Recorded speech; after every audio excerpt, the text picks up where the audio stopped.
The Pesky Snails have become quite the characters in Season 10 of Hermitcraft, so it only felt right to give them a wee diorama of their very own. So, without too much of a ramble, let's get started. Of course, like most of the sculptures in this channel, I start with aluminium foil. I'll be making both of the snails, though the process is basically identical, so I'll only show one. This foil stage is often the most tedious, although it is also the most important for me to have an accurate shape for the sculpture. Now that I've worked out both the snail size and shape, I'll move on to the more fun part.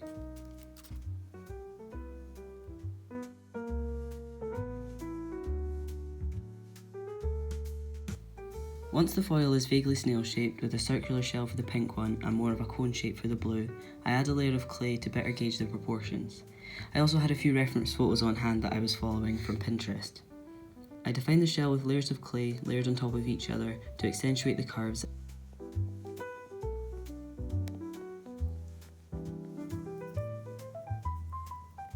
I make a spiral shape with the end of a tool as a guide for the shell shape. This was really helpful as I was finding it difficult to see the shape in 3D space from the 2D pictures that I was working from.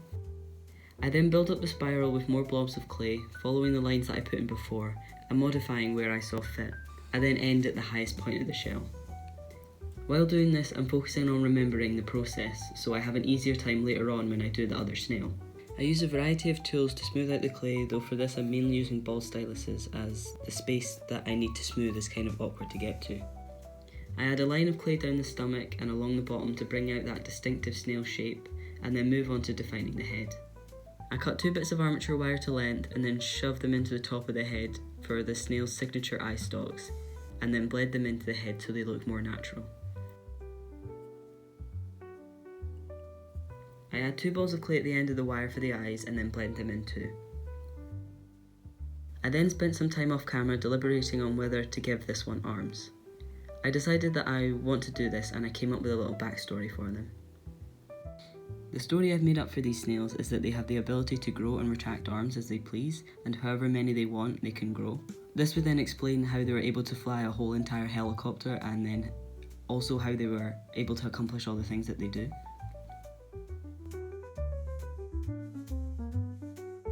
I decided they need to be more interesting than just snails, considering all of the things that they've done before, so I'm making this one a bag. Starting with a rectangle of clay, then indenting around the top, I add strips of clay that I've rolled out and flattened for the straps of the bag, adding buttons, and then it's time to move on to the texturing. I think this is the point that brings the sculpture together. I use a ball stylus to indent along the stomach and down the sides, and then the shell gets covered in lots of little lines with a fine tool. I enjoy this process however repetitive it is, because I find that it gives the otherwise boring sculpture the depth that it needs. I add the bag to the snail and move on to working on the accessories for the blue one. I figured that the pink one is the mastermind and the blue one is just there for the vibes, so I've made it that the blue one is the one that carries the tools. I make another bag alongside a little axe and pickaxe that I'll strap onto his belt.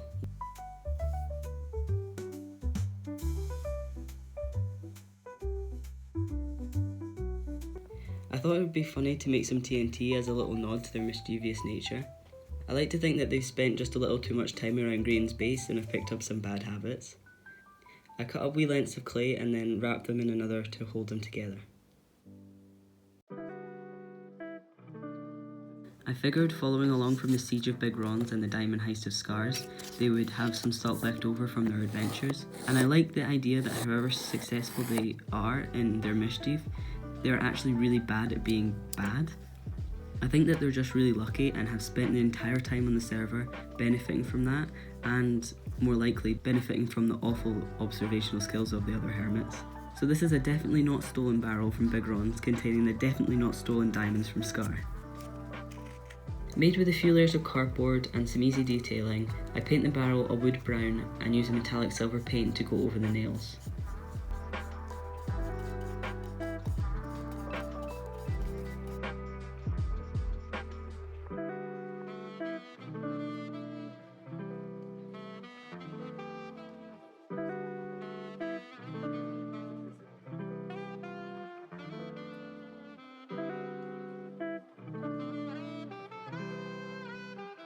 It's time for paint. And also time for me to tell you about the absolute fist fight I had with this painting process. Most of the time I have a clear image of what I want before I start, and with that I can work backwards for the process of how to get there. This was not the case this time. I think because I knew that one was pink and the other was blue, I didn't bother to think any harder about how I was going to achieve that because I thought it would be fairly straightforward. That was so far from the truth though. I started with this bright fuchsia colour, which was the first mistake I made. Eventually I got to a place that I like, but after all that indecision and perceived failure, it sort of left a bad taste in my mouth and I found myself less motivated to keep going. I know it would have been easy to cut around this and not include it, but I think it's important to show the struggle as well as the polished end result, because art is nothing if not a learning process. I'm really proud of myself for keeping going with this sculpture, even though from the outside it does look like a fairly simple thing. It was my attitude towards it that was making it difficult.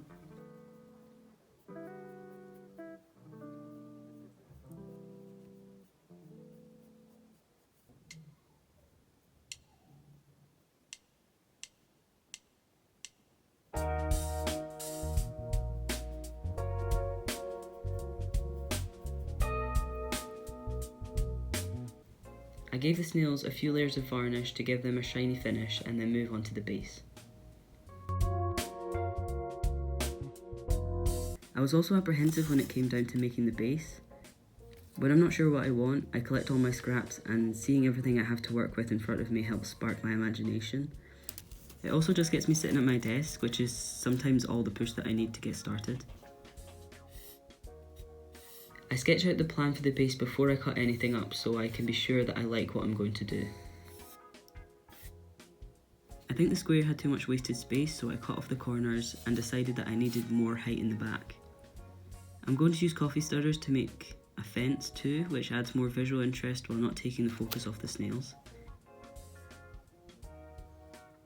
I'm using air dry clay for the ground so I can use my sculpting tools to make a cobblestone ground texture. I am pleased by how effective this technique is. I've used it before for bricks, but never for anything like this, and I'm really happy by how it's looking at the moment.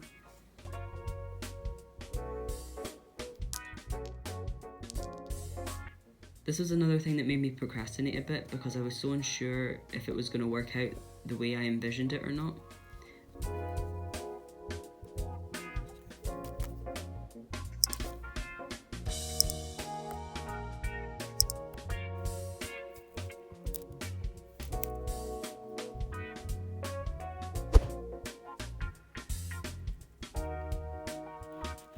I cut the sticks down to make 6 fence posts and then make a hole for each of them in the now cured clay.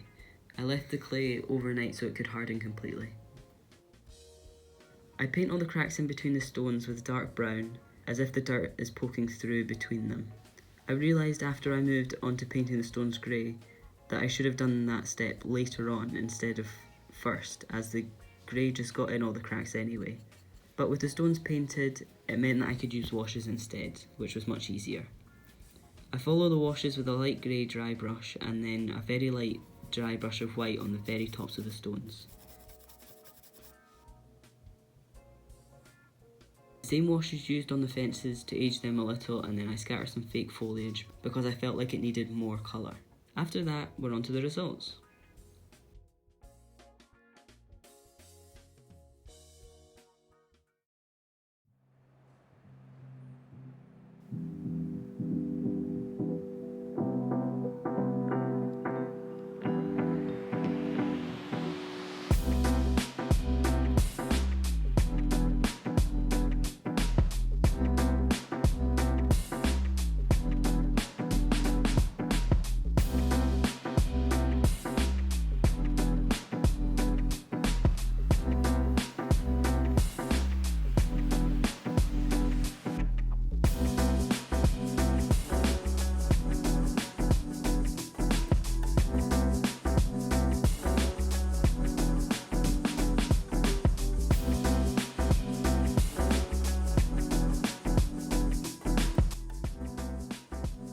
As always, thank you very much for watching. Feel free to leave a comment if you have any suggestions or ideas of things you'd like to see.